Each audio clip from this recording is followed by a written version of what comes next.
Uruyaykhal, everyone. It's a traditional greeting of Sakha people from Arctic Siberia. My name is Snow Raven Zarina, and I was born and raised in Republic of Sakha, Yakutia, which is in northern eastern part of Russia. So the village I was born has 600 people, and the entire Republic of Sakha, it's one of the most big area in Russia. And our land is very unique. It's a remote and probably one of the most cold and inhabited place on earth, where the winters can reach the lows of minus 94 by Fahrenheit.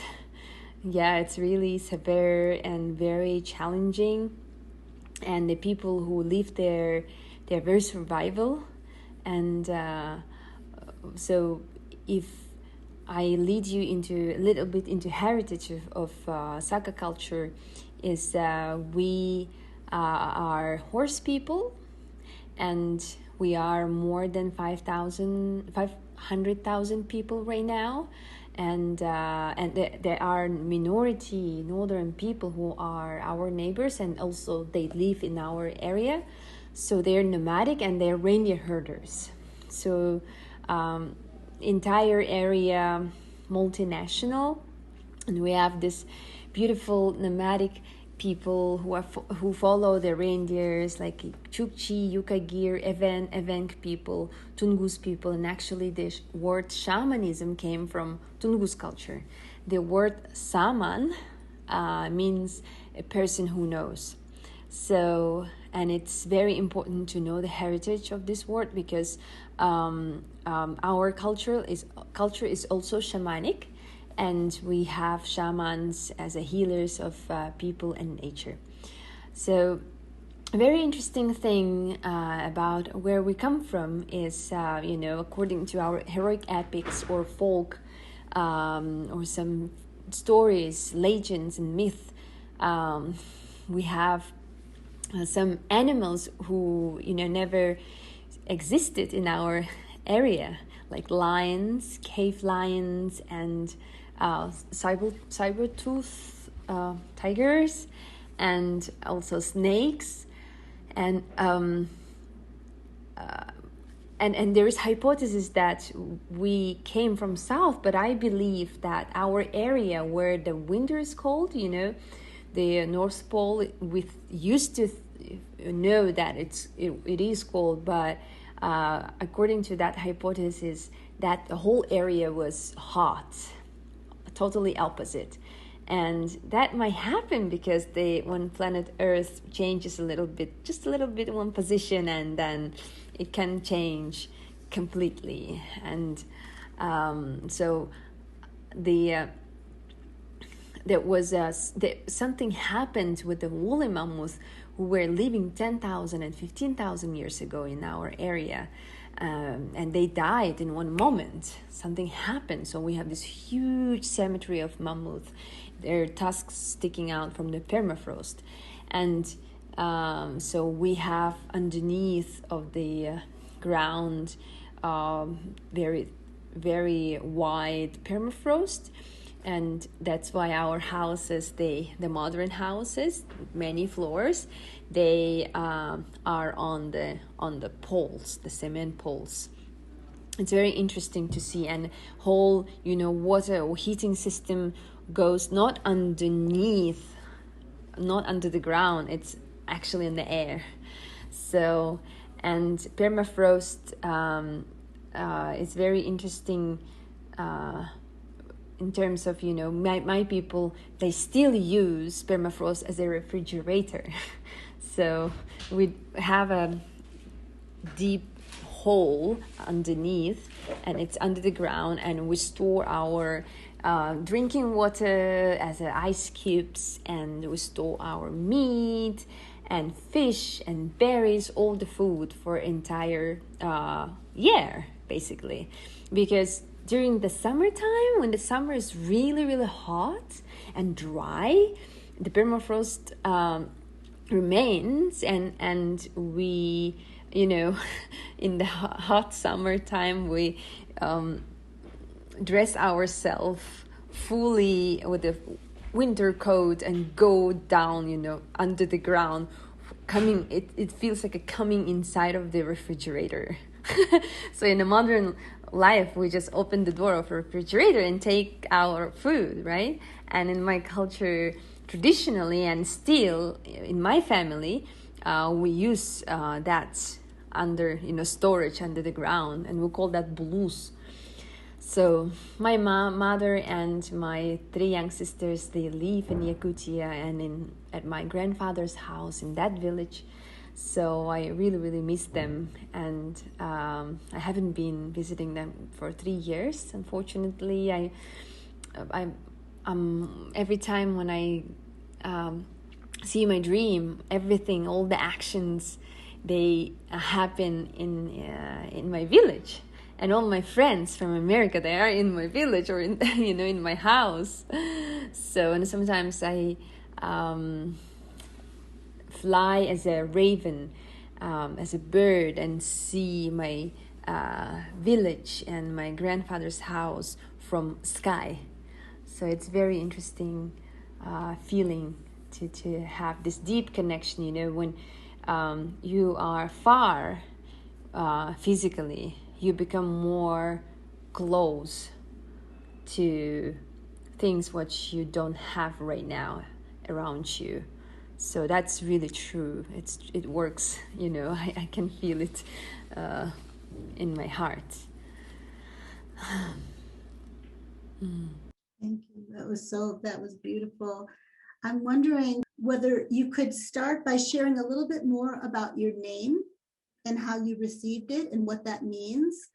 And then you can move into your unique way of honoring animals in the natural world through your voice and your healing music, and maybe bring in the upper, middle, underworld piece. Perfect. The name Snow Raven was given 4 years ago by one powerful shamaness. Shamaness is the female shaman, or we call udaran in my culture. My culture is a shamanism, and the shamans are healers of people and nature. So the word shaman or saman in Tungus language came from Tungus culture, and it means the person who knows. And so the raven in shamanic culture is very mystic bird, very powerful totem animal. And I was denying that name for 4 years, and the more you deny, more it comes to you and attached to you, and you have to work with that energy anyway and anyhow. So, and the raven in my culture related to the death and to the energy of the lower world. So it is nothing to be afraid from the lower world, because this is part of our life.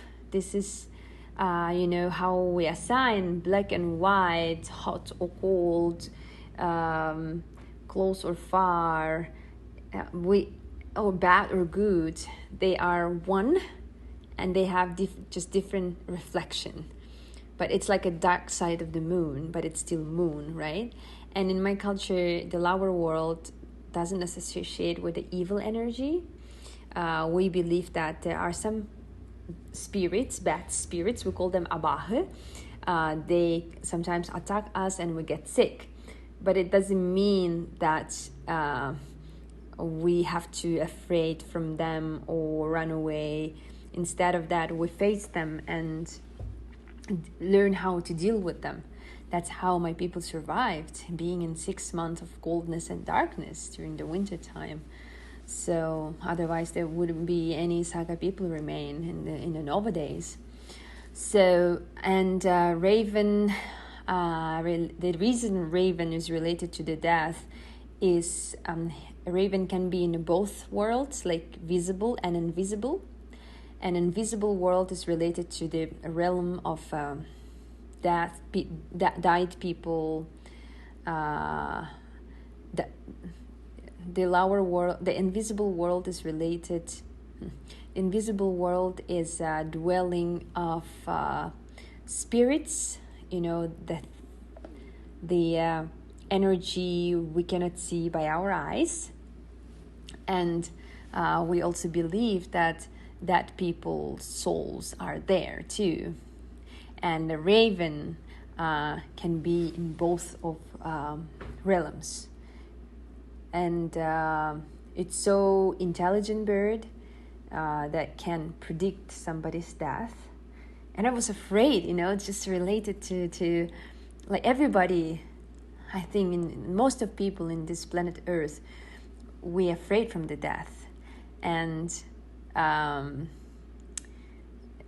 being constantly in a realm of fear doesn't give us opportunity to live fully or understand the meaning of this life. And in my opinion, and according to my traditions, the meaning of life, it's the path you do, during this life, not the result as a death, right? Because everybody's gonna die. And who knows, maybe after the death, we're gonna enter to another realm where we continue live, like children being inside of the womb of the mother, 9 months, they are in the darkness, right? And inside of the liquid, and then after 9 months, a child comes out, and just right before a child comes out, there is one hypothesis that the child thinks that he or she's dying, and it's very painful for both mother and child. And imagine like going through that, like a tunnel, right? Like light going through, and that often a lot of people describe when they come from the death back to this reality. At some point they were sent back, so they describe how they see the tunnel with the light. And it's very interesting that we come to this middle world already knowing what the pain is. And I see it as a whole cycle of life, and we don't have to be afraid from the death.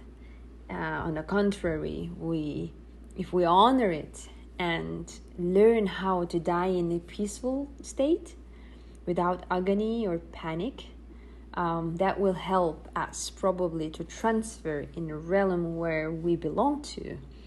Otherwise, you can be taken away by your fear into another realm, and when that path, which you don't supposed to go, and so for me, it's very important to train every day myself. Every time when I go to sleep, it's also a very interesting state.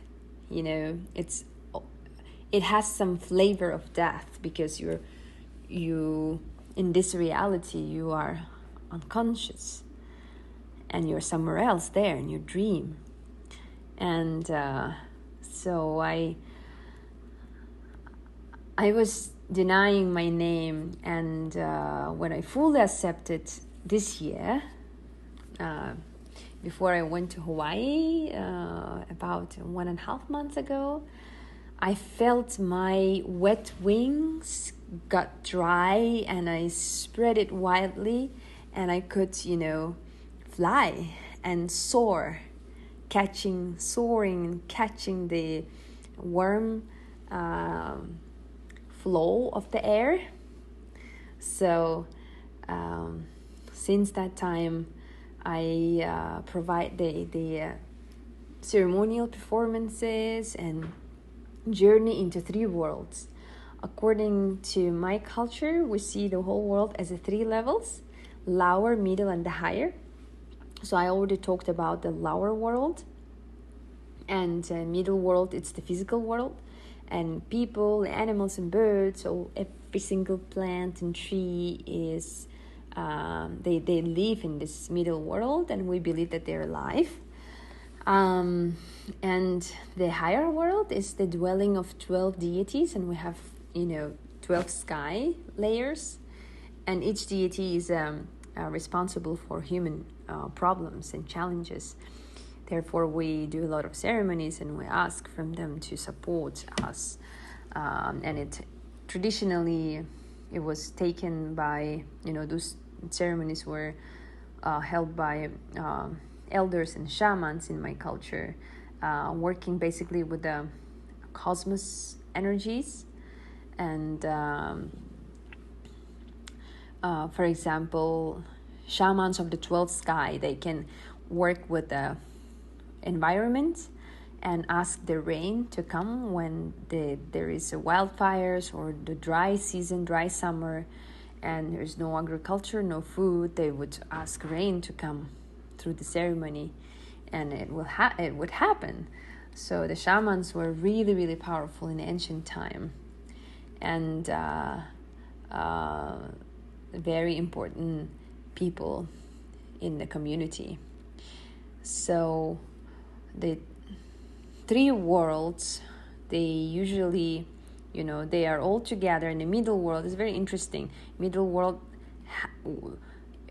is situated between lower and the higher world, which means, in the probably Christianity, we would describe it as a heaven and hell, and this, black and white or bad or good energies, right? And the middle world is what is between them, what contains both of them.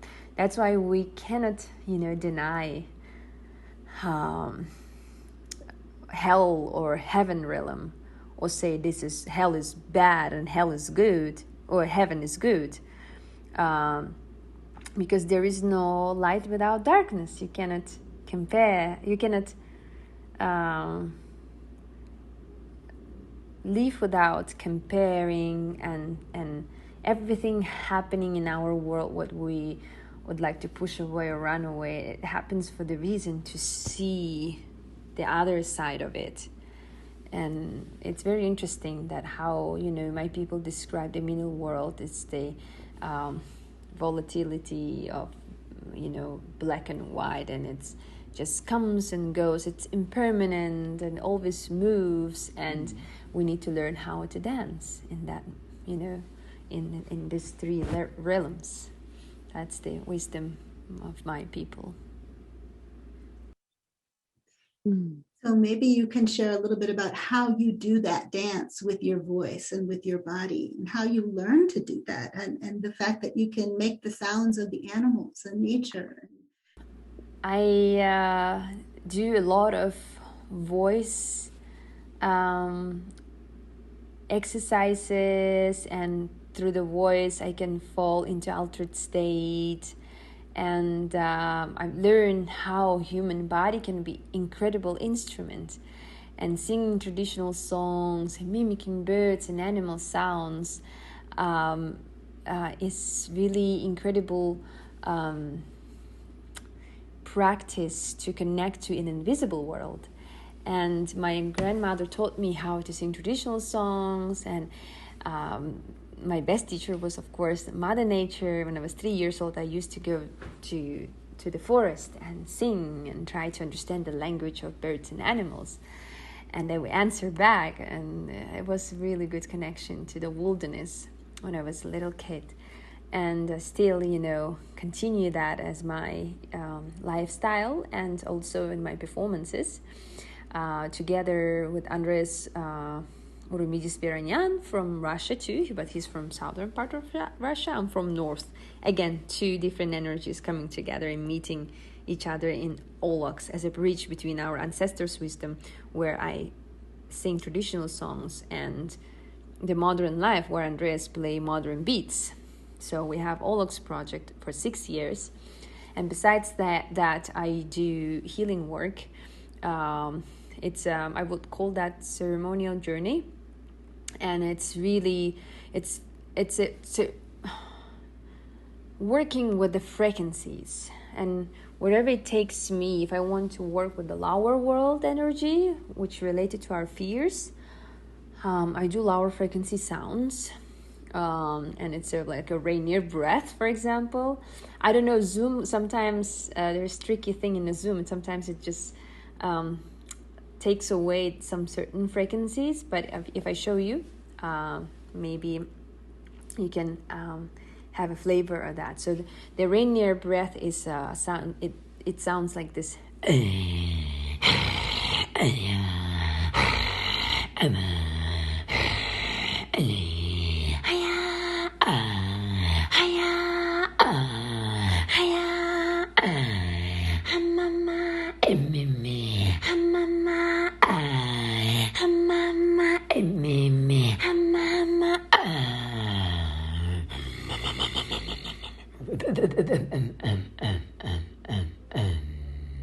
So it's the northern minority people mimicking the breath of the reindeer. When they run a long distance, they breathe in this certain alternative way to preserve their energy. And also the throat singing and the birds and animal sounds, such an owl like oh, oh, oh, oh, and the raven, all of the sounds. And also when I go more into middle world sounds, the middle frequency, it's all about traditional songs. It's finding the harmony with the mother nature, with the spirits. We believe that everything is alive and everything has a spirit. Therefore, we have a lot of ceremonies also bowing to mother nature. And we have a lot of traditional songs describing the environment of Sakha, area, and it takes me immediately into my homeland when I start to sing, and I feel expansion to this, all visible world, and it's precious. It shows me the preciousness and the beautiness, exquisiteness of this middle world. So, and after that, I bring people into the higher world, which where I'm mostly working with the higher frequencies, and it has more like crane bird sounds, for example.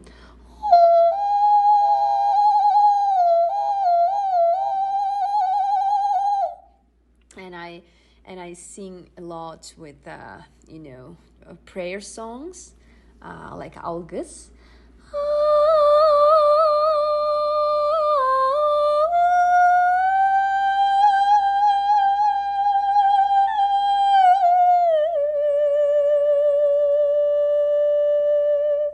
And it's very important when you guide people during their ceremonial journey to let them work in their three worlds. And it's very important as being guide where you're leading them, for how long, for how deep. It's very, very responsible and very, very deep journey. And as we see the whole world as a three levels, we see the human body has these three levels too. And for my 3 hours of, ceremonial journey, performances, and I do everything live. I just show the power of the voice, and that give people also an opportunity to understand how human body is incredible, and you can use that as an instrument to extract those sounds. And moreover, I believe that everyone can do these sounds, and I teach people how to do mimicking of birds and animal sounds, and also awakening our inner healer and teacher and inner mother voice. We call that kalha. So I teach to people how to sing traditional, in traditional singing technique of Sakha people, and that opens up, that connects you immediately to your diaphragm and to your mother voice. So, and your unique voice suddenly comes out. So I have some students finding that in themselves, and yeah, so I do that via Zoom and also in person. And during this pandemic, during this challenging time, it's beautiful to, to slow down a little bit. And it's really useful to work with ourselves, with our inner world, not being so much focused on the external world, but, understanding that we cannot live like this anymore, where we're at right now. It just makes us to rethink and to cultivate more energy, more knowledge about how we can hand the land, our home, planet Earth, to a future generation. So I started to think about that, and just recently I met beautiful medicine person, and very like guardian of indigenous people, their cultures. His name is Ed Fasula, and together we are going to open our non-profit organization where we can create a platform for both different cultures, indigenous and the Westerners. So before, like a year ago, I was thinking to open on the Sakha center and all about my culture. But now I see how it's important to make a safe place, secure place for both different cultures, where indigenous people become as a healer, they're honored and they feel secure, and they bring their plant medicine, their knowledge, their wisdom, and Westerners, they take care of that. Westerners come as a student and being ready to receive those teachings and follow the wisdom weavers. So because those people, they were keeping and holding the knowledge for 1,000 years, maybe more, and it's time to create a reciprocity, and not only taking away and ripping apart and making as a consuming energy, and forgetting about the heritage and roots of knowledge of indigenous people. So therefore we created this beautiful vision, and hopefully we'll have more and more alliances in 12 different realms where we can collaborate in spirituality, mindfulness, education, movie, music, eco-activism, sustainability, alternative technology, even crypto, owned by indigenous people, plant medicine, and virtual production. So they are all interconnected, interdependent, and beautifully can work together. And I see how Western people, they feel guilty about what happened historically, and they don't know how to approach the indigenous people. Indigenous people, they shut the door, and they try to preserve what remains. And there's I felt during these 3 years of being in United States, I felt this huge gap between two different cultures and the separation, and that's not going to be leading us into healthy path, into healthy society. We're going to rise up and face each other and forgive each other and work together. So understanding that, like in a lower and higher world, there's a middle world. So we really need to understand where we're at. We're in the middle world, and we have both energies. So I think if we understand that and deal with that, we can have really, really beautiful society, powerful, healthy society. And it's a right time, right place, I think, especially during this challenging time, to find out the path to spirituality. And like we've been living spiritless, you know, all the science. We're denying spirit and soul, but science is actually part of the esoterics and spirituality, because, you know, all the technology we have today, they were used in ancient time. They all exist in esoterics. So it's just amazing how we can discover so many beautiful things and learn so much from Mother Nature, and learn so much from the healers, from indigenous people. So let's all unite, let's all rise up and work together, collaborate together, and create something new, absolutely new, new system on the top of old system. I don't want to deny old system. It's already there. We live here using all of this infrastructure, and we don't have to evilize or devilize or run away or destroy the system. This system is already here, and we just make it more, you know, put more heart on it and spirit on it, and building more ethic way of living, and building ethical, you know, businesses, and working in an ethical way, and so bringing values into what we're going to create, really helpful for indigenous people, for Mother Nature. So that's how I see